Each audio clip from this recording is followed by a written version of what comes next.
বেলা 12টা বাজে, সূর্যটা প্রায় আমার মাথার উপরে ঠিক। তো এই মুহূর্তে আমি আপনাদেরকে ডিম ভেজে দেখাবো। আমি ডিমটি এখন ছেড়ে দিব, দেখেন কাছে কাছে কাছে। আজকে ঢাকা বাংলাদেশের তাপমাত্রা প্রায় 40 ডিগ্রি ছুঁই। আপনারা দেখেছেন বিভিন্ন জায়গাতে যে ভাইরাল হয়েছে, ডিম ভাজি করতেছে, মাছ ফ্রাই করতেছে। এটা কি আসলেই সম্ভব যে রোদ্রের তাপে ডিম ভাজা যায়, মাছ ফ্রাই করা যায়? এটা আসলে কতটুকু সত্য, এটা আমরা আজকে জাস্টিফাই করব। 40 ডিগ্রি প্রায় ছুঁই। এই তাপমাত্রায় কি আসলে ডিম ভাজা সম্ভব হবে কিনা, তো রিয়েলভাবে আমি আপনাদেরকে আজকে দেখাবো ডিম ভেজে এই রোদ্রের তাপে। দীর্ঘ 3 ঘন্টা যাবৎ এই ফ্রাই প্যানকে আমি রেখেছিলাম রোদের উপরে। তো এখন আমি তেল দিব। তেলটি দেওয়ার পরে এটা হালকা একটু নেড়ে দিব। 3 ঘন্টা রোদে রাখার পরে ফ্রাই প্যানটি পর্যাপ্ত পরিমাণ গরম হয়েছে। তো 1 ঘন্টা এখন তেল দেওয়ার পরে প্রায় আরও 1 ঘন্টা আমি রাখবো এইটা রোদে তাপের উপরে, যাতে তেলটা গরম হয় সুন্দরভাবে। 1 hour later.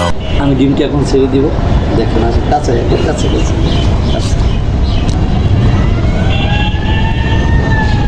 দেখেন, আপনারা তো সবাই বলেন যে ডিম দেওয়ার সাথে সাথে ডিম ভাজি হয়ে যায়, ডিমের একটা সাদা একটা অংশ স্যাদ করে ওঠে। আসলে সত্যিকার অর্থে দেখেন 2 থেকে 3 ঘন্টা রোদের তাপে রাখার পরে তারপরে তেলই তো গরম হয় না, ডিম তো সাদা হওয়ার দূরের কথা। দেখেন ডিমটি কতক্ষণ লাগাই দিছি, ডিমের সেই যে দানা দানা দেখেন পুরো ঠান্ডা, হালকা একটু গরম হয়েছে।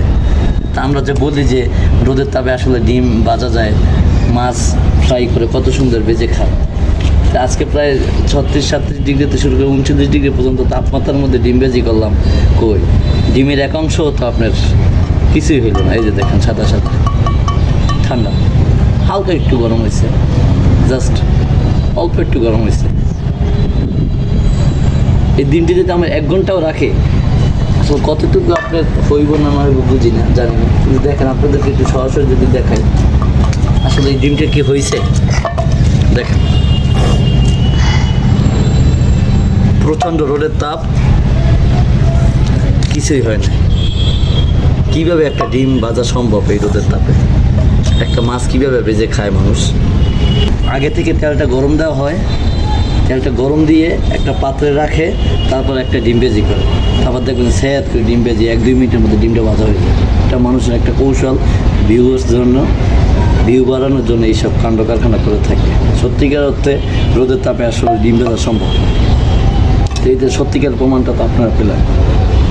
এখানে কোনো ফেক কোনো ভিডিও নেই, যতটুকু সম্ভব ট্রাই করছি 100% সঠিকভাবে ভিডিওটি করার জন্য। প্রচণ্ড তাপের মধ্যে প্রায় 2 ঘন্টা 2.5 ঘন্টা 1.5 ঘন্টা রাখার পরে দেখছিলাম যে আসলে তেল দেওয়ার পরে কি হয় না, কিছুই হয় না, কোনো একটু সাদা অংশ বের হয় না এটার ভিতর থেকে।